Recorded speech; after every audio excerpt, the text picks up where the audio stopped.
that I was going to go on a personal development journey for myself. I was going to connect my mind with my heart through incantations, through meditation, through exercise and other processes, cold water exposure, breathing exercise. I did the whole bit. I had this morning routine that was very comprehensive, and you can find that out. And there's one of the seminar links that I've got that actually links up to that. Was there's a morning routine that you can look at and see that, and that's a free thing. So I do that. I share that with everybody.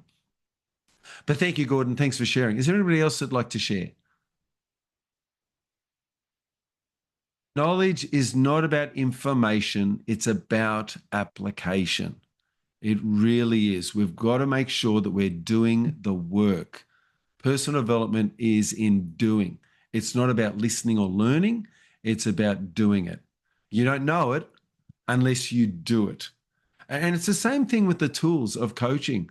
The biggest benefit I've found in the coaching world is when I started to coach people one-on-one, even in groups like this, and I'm teaching people a concept, and then we get it into their body, and that has had a huge impact on me, watching people transform literally before my eyes, like seeing people who were disempowered turn around and within a split second almost seemingly become empowered, just feel like there's more possible for them. And I love that process of change. And then they say that they get more motivation, they feel happier. People come along to my free webinars all the time, and they say that they're just so much more positive. They're just happier afterwards. They feel lighter. It's as if something has changed within them. So I appreciate that. And I thank Gordon for sharing that information. In fact, Gordon said to me on the phone, he said that it's just great having a mentor. The words that he used was something like having a mentor that's so positive. He says, you're just so positive. And it's great having that positivity coming into my life. And so thank you, Gordon, once again. All right, if there's no more hands raised and no more shares, let's move straight into the next segment of today. And this is the segment that's going to be run by you. So you've got a question about something. How do you deal with anger? That was Gordon's question. Could I talk on that? Actually, let's start there, and then I'm going to open it up to questions for the rest of the group. So let's start with the idea of anger. Now, anger is an emotion, and it's a very strong emotion. It can be almost an overwhelming emotion. And when it comes to anger, instead of trying to deal with the anger in the here and now, which is what most people do, most people think to themselves, I just don't want to get angry. I've got to control my anger. And so they start planning to resolve the issue in the present. But like with most things in life, the anger didn't start in the present. You didn't just wake up angry one day and suddenly you're an angry person. Anger, like other emotions, was experienced when you were young. And so what we tend to do is we live out our life as a replay of our past experiences, thoughts, and feelings. And so and this is what happens when people go to a job. You might go and work in a job or a career for 20 years, and people say they have 20 years experience in the job. What most people really have is 1 year experience repeated 20 times. Our life becomes a repeat of what we've experienced in the past. And so if anger's an issue in the here and now, we've got to start looking to the past. We've got to go and do some timeline work. And so what I'd recommend is when we look at our timeline, we've got the future, which stretches off in one direction, and the past that stretches off in another. And so I would say, let's go here for the past. Let's go here for the future. That's our timeline from the past into the future. This is the now. When it comes to anger, what I'd be looking at doing is going back to the first 2 or 3 incidents of anger in your life. So when I'm working with somebody one-on-one, what I'll do is I'll draw up a timeline. I'll say, here's the timeline. Okay, you're 0 years there. You're 5 years here. You're 10 there. 15, 20, and so on and so forth. And what I want to do is I want to find and pinpoint the exact times in your life where the anger has probably been to a level 8 or above. So if we think of an emotion as being 0 to 10 in intensity and 0 to 10 in duration, we're looking for high intensity and long duration. So if you're angry for a period of time, it could be 20 minutes, 30 minutes, an hour of anger. That's a long duration. Okay. That's a long time to maintain any emotion, is for a period of time. Some people can maintain it for several hours and even go on beyond days. Okay. And they maintain that emotion. Now we know an emotion maintained becomes a mood turns to a temperament, and a temperament can turn to a disposition. And so what we want to do is we want to look at the duration of the anger and also the intensity of the anger.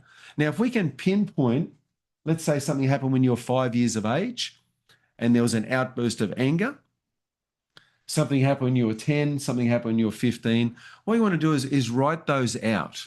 So you want to remind yourself of what the story is. Now, you're not wanting to revisit the story and get back into the emotion, but you want to logically understand, well, what was going on at the time? Why was I feeling those emotions? Ask yourself some questions about it. Then what we do is we use a technique called the Space Odyssey technique. And this is a technique whereby we go back to the incident and we use disassociation techniques to create distance between ourselves and the emotion that we felt at the time. And I'll give you an example of that. So if you're in an emotion, you're feeling a level 8 of anger, maybe something's happened in the home. Maybe there's a fight. Mum and dad are having an argument. Something like, you're only 5 years old, you're a little child, you don't know what's happening.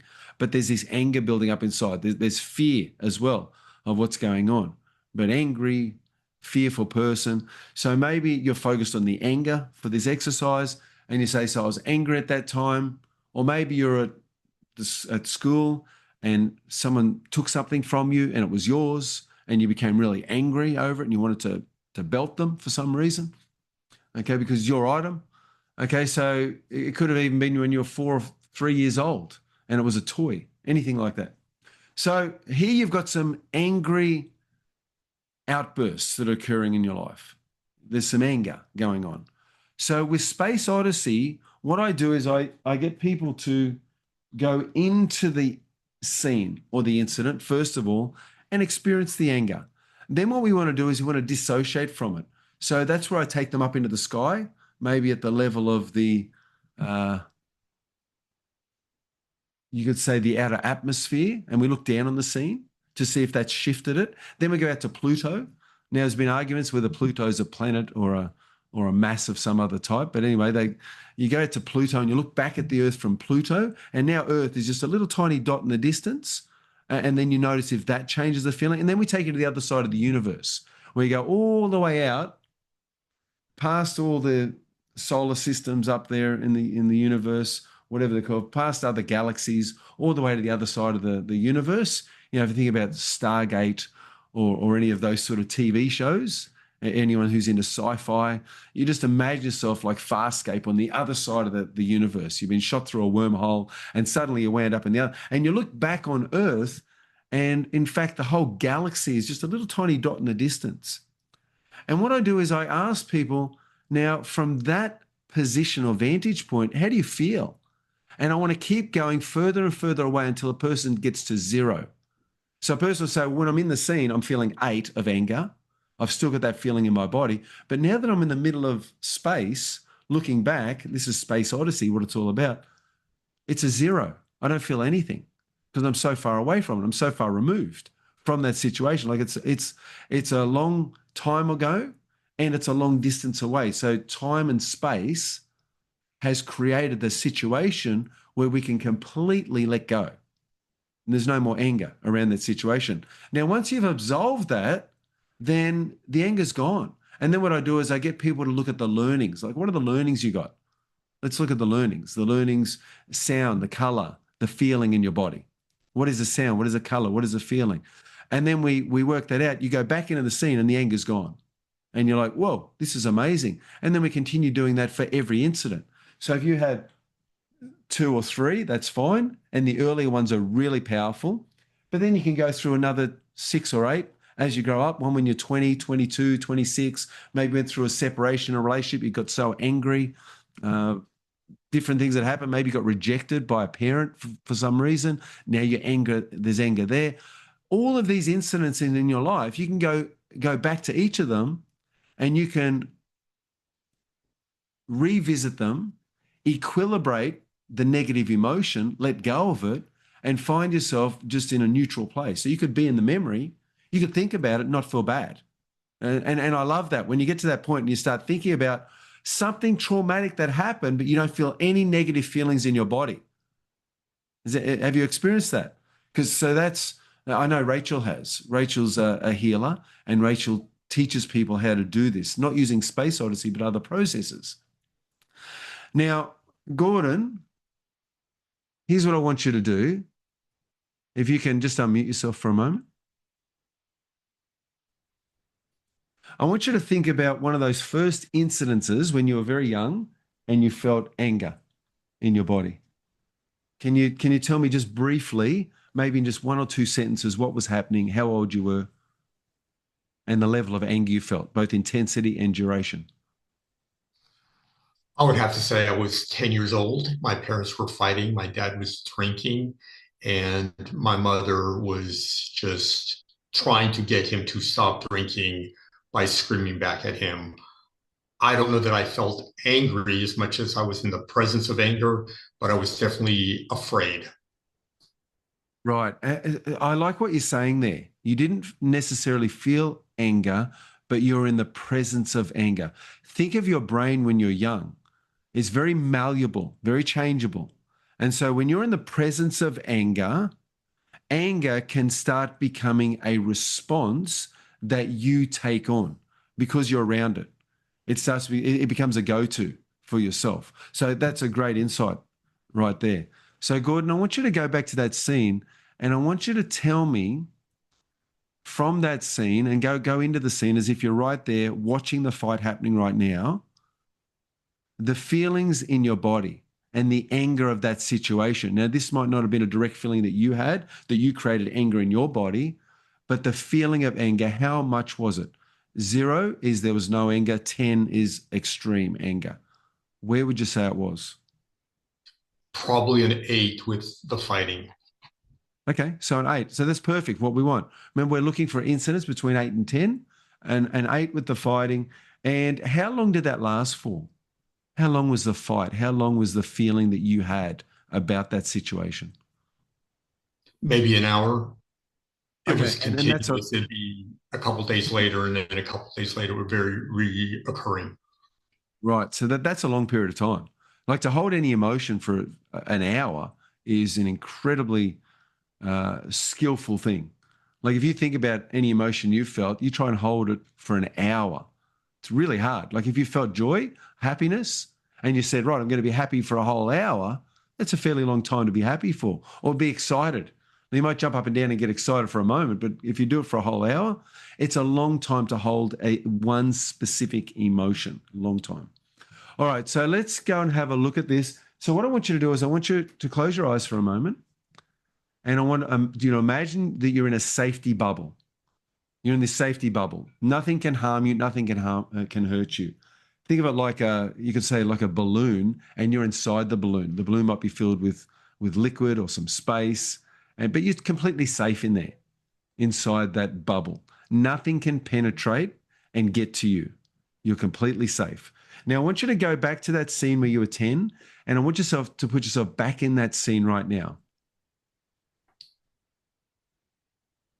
And I want you to know that while that anger is all there in that scene, nothing can harm you. You're completely safe. So the intensity of the anger you're suggesting is about an 8. I want you to imagine that and just see what's happening in that scene. And it can't harm you, but get a sense of the feeling that you've got inside your body as you replay that scene.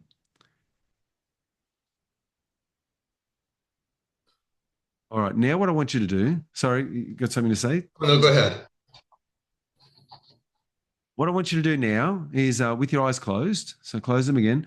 What I want you to do now is imagine going up into the sky.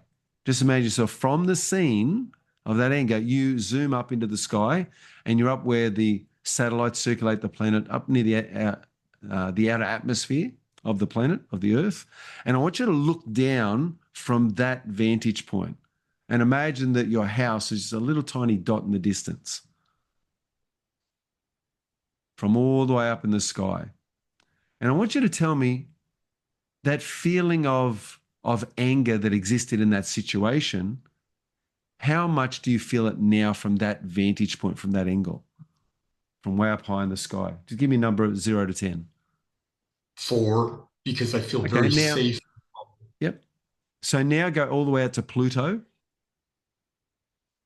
which has been suggested as the furthest planet from our sun in our solar system. So go to Pluto, look back, and Earth is just a little tiny dot in the distance, the whole planet. Tell me, how do you feel from that vantage point? 0 to 10. How much anger around that situation? Is 0, and the feeling is relief that it's gone, it's done, I'm not carrying it. Right. Right. I want you to go out even further. I know it's 0, but let's imagine you put yourself on the other side of the universe. And so our whole solar system is just a dot. Just imagine that. And looking from that vantage point, how does that feel? Like it doesn't matter.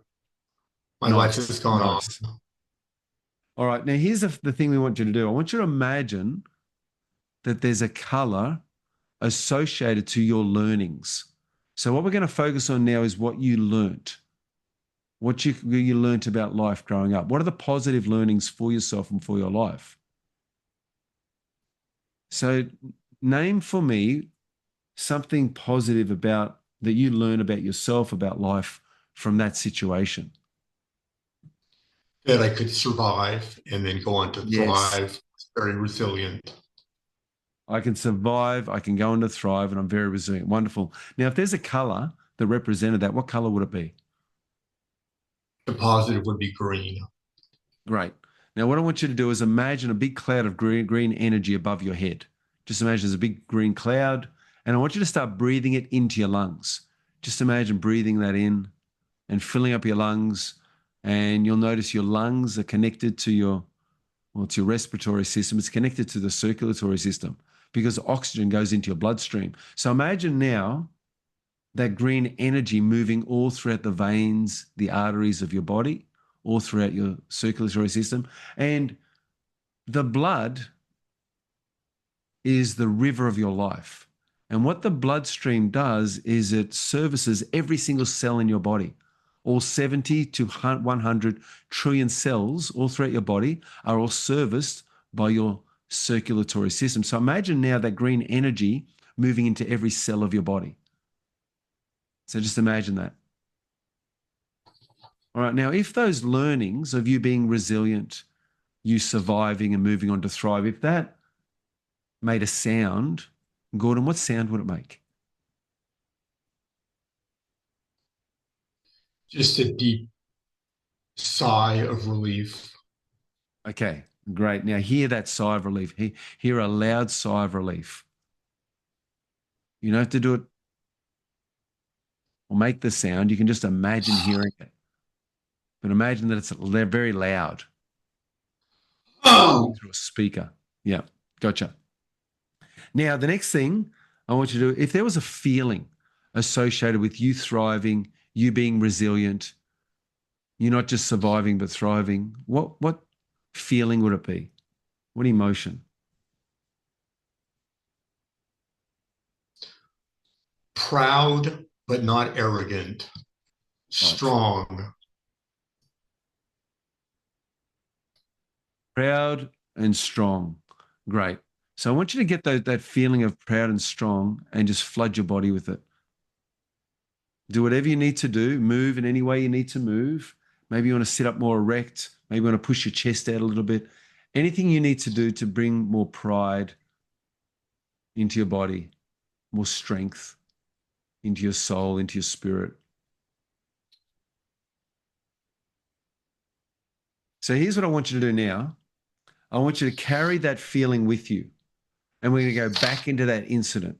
We're going to go back into that scene where mum and dad were yelling. You're 10 years of age. But this time, what I want you to do is put on green glasses. You know how you can wear glasses and they've got a different colored tint and it turns everything that color? I want you to imagine looking at that scene now through green colored glasses. So everything's green. Dad's hair's green. Mum's clothes are green. The house is green. Everything around is green. Just turn everything green. Everything's green. And I want you to hear in the background a big sigh of relief, like it's coming through a big subwoofer speaker, a big loud sigh of relief.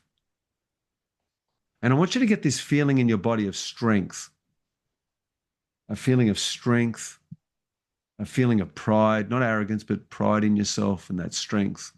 Get that feeling in your body as you look around. And just put a smile on your face. And tell me, Gordon, now that you've done that, tell me, how much effect does this scene have on you? 0 to 10. 0. It's Perfect. like going out and looking down from Pluto, and now it's a very physical sensation with breathing and feeling the energy going through my body. It's emotional first and then physical second.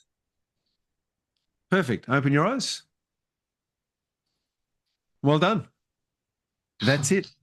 So what we've done there is we've absolved anger from that situation. We've equilibrated it. So where there was anger, it's no longer there. So we can cross that off your list.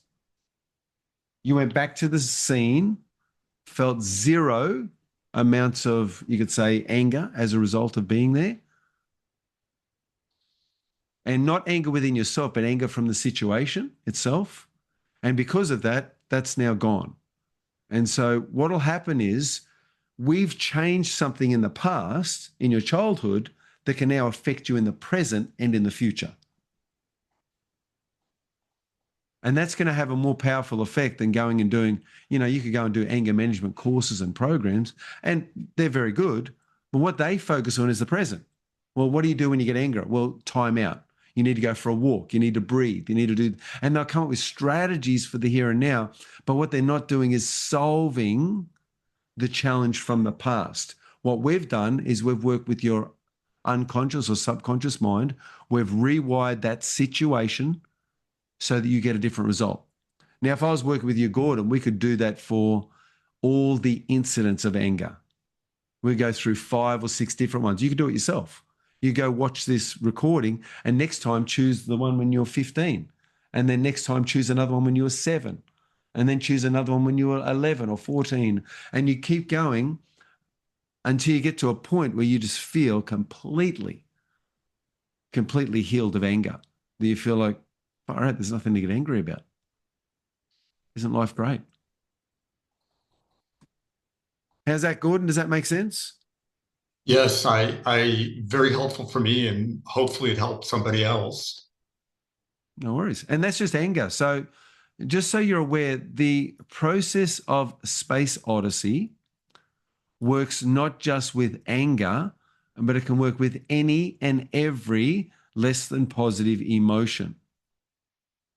William's saying, what if the person still feels anger when they come back? Great question. So tell me, William, what would you do? Let's put on your coaching hat.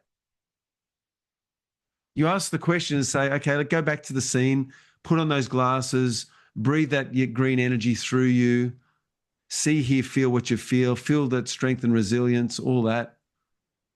What would you do? I don't know. That's why I asked. It's a good question. Have a think about it. What do you think? What would you do?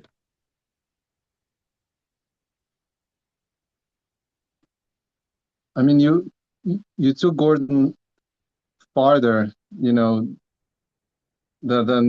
0, and he came back with a zero emotion. But like, I would say repeat it, but I'm not sure if that would work.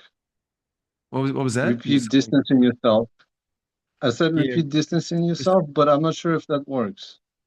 Yeah. So what you could do is, so I'll give you a couple of things that you can do. One thing you can do is go out, you could double the distance. You say, okay, you're on the other side of the universe. Okay, now double the distance and keep doubling it till you get to a zero. I've said that to people. I got to a person on the other side of the universe and they were still at a 1 or at a 2. And I said, well, keep doubling the distance between you and the planet Earth until you get to a point where it's 0. So that's one thing you can do, is you keep going. Another thing you do is, if you're in the scene, but there's still something happening, they're still feeling that emotion while they're in the scene, then you could put on thicker glasses. Then what you could do is you could play the music louder.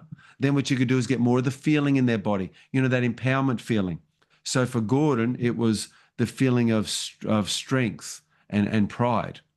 So you focus on those things. You see, when you focus on the positive emotions and you build them up, one of the quickest ways to push away less than positive emotions is have the positive emotions take their place.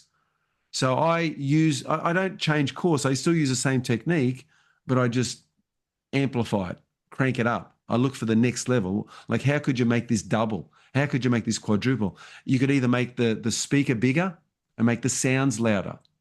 You could make the feelings stronger in some way. You could get them to go to a happy memory or a time where they felt lots of pride and revisit that emotion, feel the emotion, then go back to the scene with that emotion. So there's many different ways that you could do it. There was one person who didn't like the Space Odyssey because there was a fear of open spaces. I don't know if you know about that. There's arachnophobia, fear of spiders, and claustrophobia, fear of small places. But there's another phobia that is fear of open spaces. It's another phobia. And so somebody had that. So when I tried to take them through this process, it didn't work for them. So I had to change gears and do a different process with them.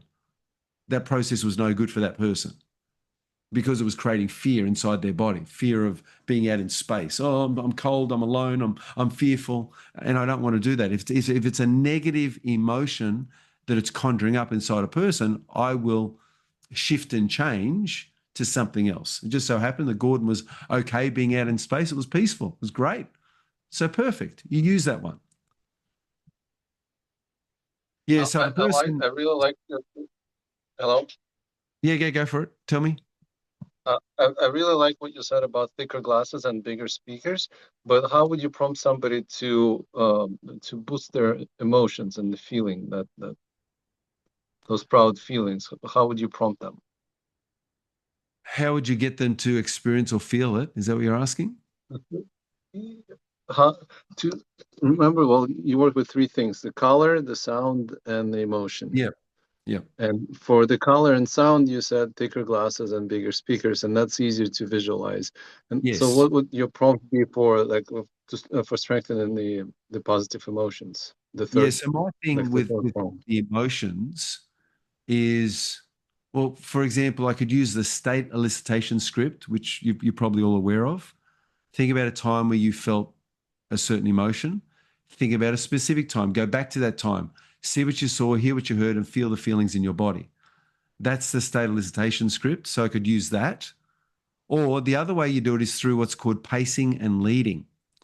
Those of you who've just done the communication course and those of you who attended that course will remember that when we're talking about awakened communication, we talked about the purpose of communication. What is the purpose of communication? Well, firstly, it's to build rapport. What is rapport? Well, rapport is a feeling of trust and responsiveness. How do we get rapport? Through matching and mirroring. Why do we want rapport? And the answer to why we want it is for pacing and leading. Now, pacing and leading can be that we lead them to think certain things, but also we're using pacing and leading to get them to feel certain things. So when I pace and lead somebody in a process, my goal is to build their energy and to lift their emotional state. That's my purpose. So when I go back to the purposes of life coaching, or the steps actually of coaching, number 1 step is to show up. Now, when I show up, I make sure that I have a high level of emotional flexibility. That's how I show up. I want to show up fairly positive. I want to be excited, happy. The next step, the second step, is to build rapport. And I've already talked about just then why we build rapport. The third one is to build energy.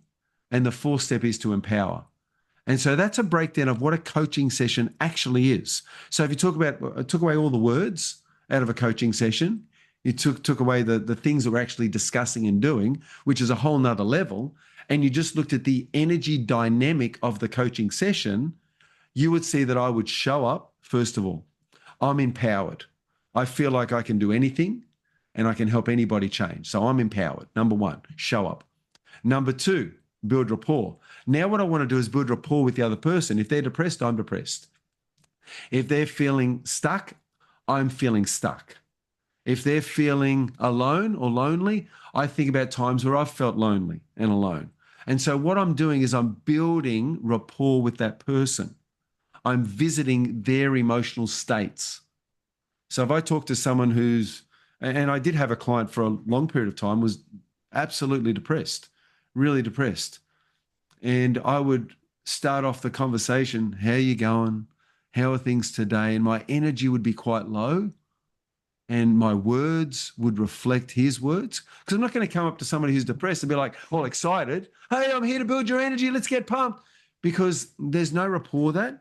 Somebody's depressed, somebody's excited, now you're at crossheads. There's no ability to build that rapport with that person. The person's going to think you're weird or you're strange. There's something wrong with you.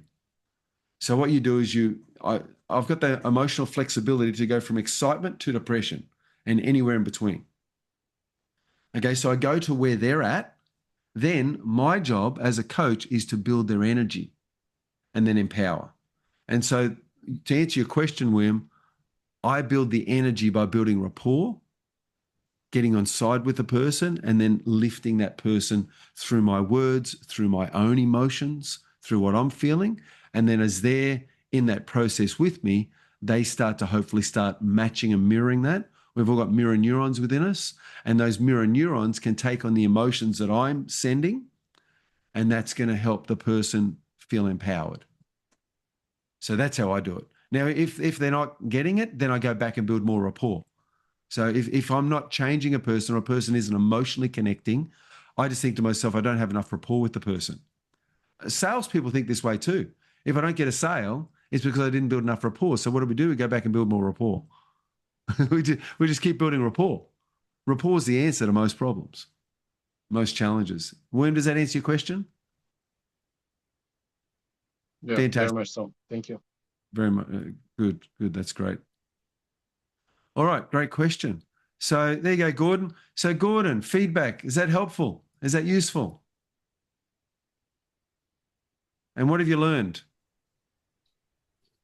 It's very helpful. And part of what I've learned is that if for some reason it doesn't resolve, then I just keep going further and further and further and further. That gives me some control, if you will, over the incident. I'm taking responsibility for it. I'm also distancing myself from it. I like the idea of thicker glasses where it just filters everything. It puts a softer filter on it. So it's further away and it's not as intense. It's a different color. That was very powerful because if the first one doesn't work, then I just got to keep going further away. If the first one doesn't work, I got to get thicker, greener glasses. It's very concrete. Yeah. That's it. You just keep going. You don't let it beat you. You say, you know what? You're not going to beat me. I'm in control, and I'm going to take charge. And then that's what we do. And that's what I do as a coach. So as a coach, I think to myself, there's always a way. There's always a way. Like a person has a problem. I don't care what problem it is. You got a problem. There's a tool and some education to resolve the problem. We've just got to find it. That's what we're going to do. And so what I'll do is I'll do a process with somebody, and they say, oh, I've got fear of, like I said, open spaces. I go, no worries. We'll go to a different process because there's many tools and there's many ways. If you come to an obstacle in your life and you feel like it's hopeless, well, that's the worst place you can ever get to. And never is there a situation where as a coach, I want to allow myself to feel hopeless. Like there's no point in doing it because you've just defeated yourself. So if you can get this one idea into your mind, there's always a way. There's always a way. There has to be a way. There has to be a solution.